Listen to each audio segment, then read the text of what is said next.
هستم، وکیل بین‌المللی حقوق بشر و در لس آنجلس و نیویورک زندگی میکنم.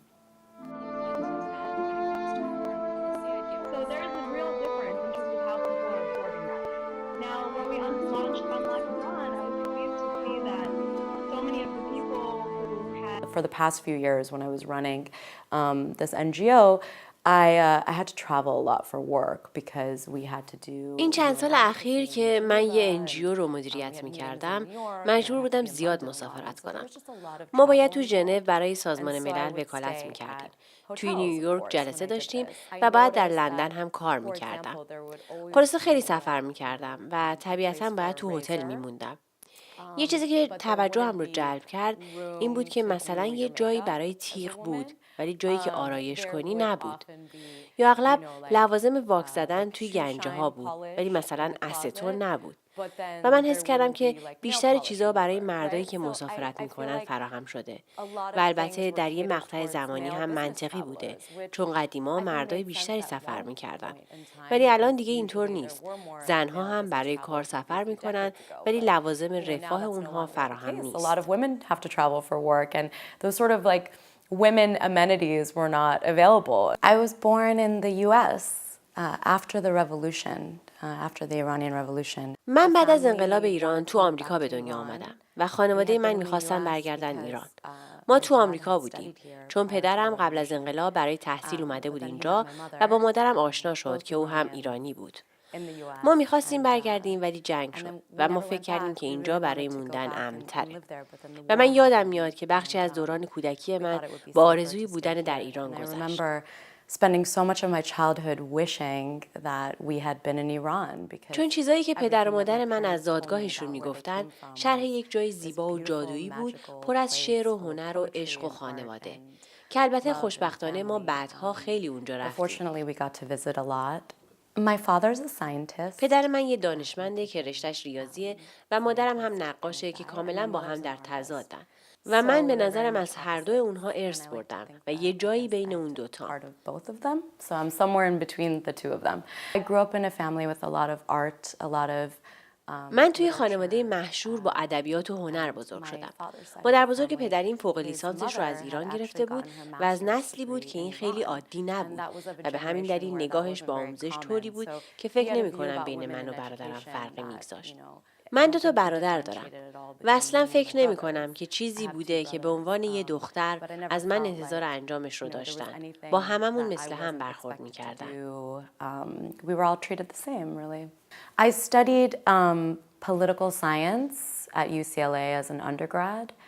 And I was very من لیسانس علوم سیاسیم رو تو UCLA گرفتم. یعنی اول پایه پزشکی شروع کردم. مثل اکثر ایرانی‌ها می‌خواستم دکتر بشم. ولی سال دوم بود که قضیه 11 سپتامبر اتفاق افتاد و این دید من رو به خواسته‌هام و دنیا به کلی عوض کرد. So my second year of university, and that fundamentally changed how I viewed the world and what was important to me. You know, I come from a Muslim family. I'm not a practicing Muslim myself necessarily, but من توی خانواده مسلمون بزرگ شدم. البته من خودم لزوما خیلی مؤمن نبودم ولی خانواده‌ام مسلمونن و یه دفعه آدمایی که منو با اسلام مرتبط می‌کردن شروع کردن به گفتن یه سری چیزای بد در مورد اسلام و با اینکه من فی‌الواقع با مذهب بزرگ نشده بودم ولی کنجکاویم تحریک شد که در مورد اسلام بیشتر یاد بگیرم. من به طور طبیعی همیشه با اقلیت اجتماعی همدلی می‌کنم و وقتی می‌بینم یه چیزی مورد هجومه می‌خوام بیشتر راجع بهش یاد بگیرم و بفهمم موضوع چیه و فکر کنم این باعث شد که علاقه من به حل مناقشات و امور جاری و استراتژی جغرافیایی سیاسی و اینکه اینها چیه و چه کار میکنه بارز بشه و کلا رشته تحصیلیم رو عوض کردم. My parents, you know, God bless them, were quite supportive. پدر و مادرم که خدا حفظشون کنه به عکس خیلی از والدین ایرانی کاملا پذیرا بودن و حمایتم کردن. بعد از اون برای من کاملا روشن بود که میخوام با مؤسسات بین‌المللی و شایدم با دولت کار کنم. و بعد تصمیم گرفتم برم دانشکده حقوق. چون دیدم در کار حقوق بشر که من بهش علاقه داشتم، بیشتر آدم‌هایی که پست بالای مدیریتی دارن یا با سازمان ملل کار میکنن یا سازمان‌های خودشون رو اداره میکنن، حقوق خوندن. و این محرک اصلی من برای رفتن به دانشکده حقوق بود. برعکس بعضیا که با دیدن سریال‌های تلویزیونی مثل لا اند اوردر علاقه‌مند میشن که وکالت بخونن، من دلایل دیگه‌ای داشتم و واقعا نمیدونستم که وارد چه کاری دارم میشم. ما هیچ وکیلی توی خانوادهمون نداشتیم و من هیچ تصوری از وکالت نداشتم. ولی وقتی رفتم به دانشکده عاشق حقوق کیفری شدم. خیلی برام جذاب بود و باعث شد که رشته حقوق جزای بین‌المللی رو دنبال کنم. ولی وقتی رفتم به دانشکده عاشق حقوق کیفری شدم. خیلی برام جذاب بود و باعث شد که رشته حقوق جزای بین‌المللی رو دنبال کنم. چون ترکیبی بود از حقوق کیفری و علاقه من به امور جهانی که در اون شما با مناقشاتی بین‌المللی با ابعاد مختلف سر و کار دارید. That's why I went on that path. One of the biggest highlights was getting the chance to work in The Hague. یکی از نکات برجسته زندگیم شانس کار کردن تو هیگ بود که تجربه‌ای بود که زندگیم رو عوض کرد. من همیشه آرزو داشتم تو دادگاه‌های بین‌المللی کار کنم و پیدا کردن این موقعیت که روی پرونده‌های اینچنینی که با جرایم بزرگ و موضوعهای خیلی جدی در مورد مناقشاتی که من درباره‌شون خونده بودم و می‌خواستم که تغییر ایجاد کنم، برام واقعاً تجربه‌ای بود که زندگیم رو زیر و رو کرد.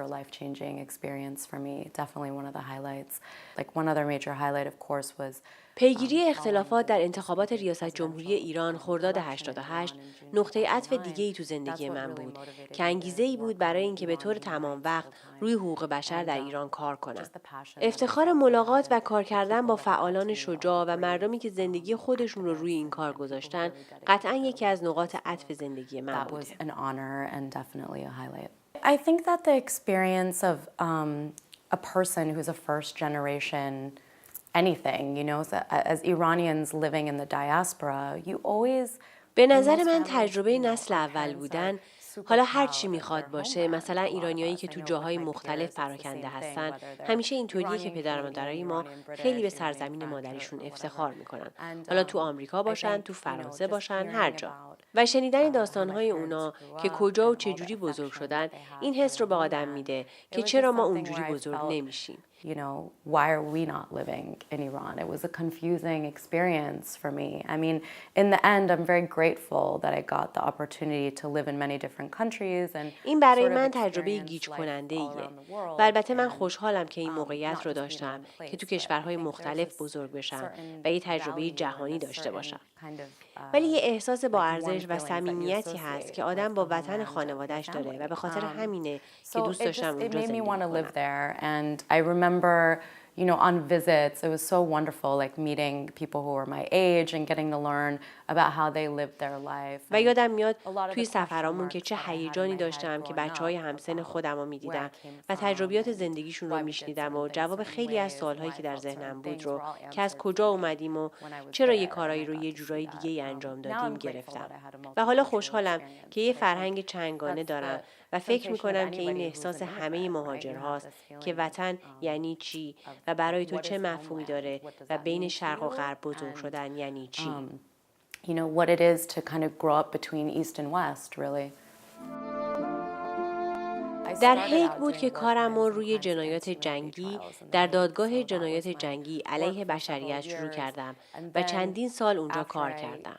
بعد با دیدن اتفاقات ایران پس از خرداد 88 و تظاهرات مردم تو خیابون و سرکوب افرادی که خواهان حق شهروندیشون بودن، به طور تمام وقت کارم رو گذاشتم روی حقوق بشر در ایران و 6 ساله که این کار رو میکنم. I did that for, I guess it's been the past 6 years. And so now I am looking to get back into global work. و حالا دوباره تو فکر اینم که برم سراغ یه کار جهانی. البته همیشه بخشی از تمرکز کاریم روی ایرانه. ولی در حال حاضر با یه سری مشکلات جهانی روبرو هستیم که توجه من معطوف به اونهاست. یه طرح جدید برای پناهنده ها دارم که به اونا از نظر مالی کمک میکنه.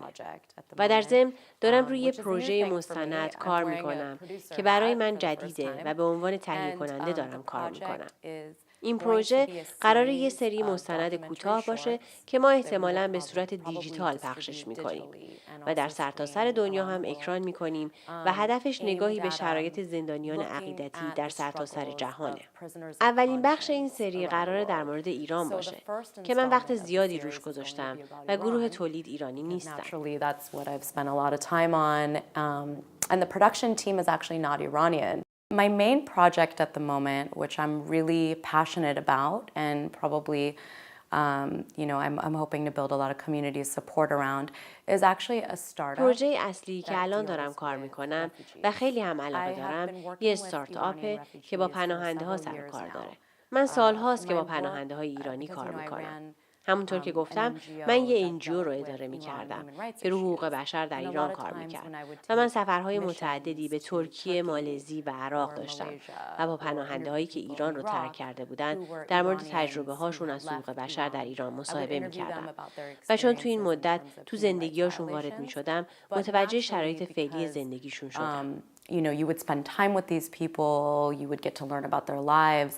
Then I started to learn a lot about their current circumstances as well, and a lot of them were registered with the UN. خیلیاشون اسمشون تو UN ثبت شده بود و چالش‌های زیادی داشتن و چیزی که من چند وقت دارم روش کار میکنم راه انداختن یه بازار اینترنتیه برای اینکه بتونه کارهایی که پناهنده‌هایی که منتظر جواب هستن بلدن رو به بازار خارجی عرضه کنه. Like that will tailor services that refugees who are in the process can offer to clients abroad. مثلا خیلی از ایرانیایی که من تو ترکیه دیدم کار کامپیوتری میکنن، وکیل و حساب دارن و میتونن در فضای مجازی کار کنن و اغلب اونها لپتاپ دارن و به اینترنت دسترسی دارن و اگرچه بسیاری از ضروریات اولیه رو ندارن ولی اینترنت دارن که معنیش اینه که میتونن خدماتشون رو از راه دور عرضه کنن. We are different. I don't enjoy the phrase that when we talk about equality. زن و مرد با هم فرق دارن. وقتی صحبت از مساوات میشه، به نظر من دیدگاه اولیه‌ای که ما چجوری میتونیم به اون مساوات برسیم، این ایده است که همه باید مساوی باشن. ما یقینا مساوی هستیم، ولی ما با هم تفاوت‌هایی داریم و تفاوت‌ها قشنگه و با ارزش. این چیزیه که جای تاکید داره. خیلی از مؤسسات چه اینجا در آمریکا و چه در سطح جهان از نظر تاریخی به دست مردا ساخته شدن و به همین دلیل وقتی به ساختار کار، زندگی و یا ساختارهای دولتی میرسیم میبینیم خیلی از اونها بدون نظر زنها به وجود اومده و این یه واقعیته.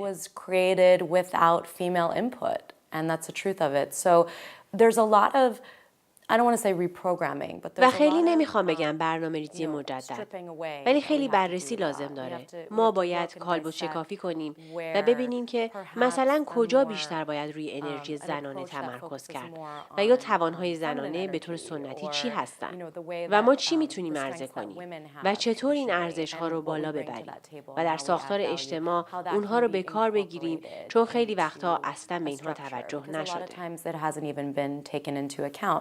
I lived several years in Holland when I was working at the international. من وقتی تو دادگاه بین‌المللی کار می‌کردم، سالها در هلند زندگی کردم و در اونجا من شاهد پویایی جنسیتی بسیار جالبی بودم. در حقیقت مردای هلندی نقش مهمی در زندگی خانوادگی دارن.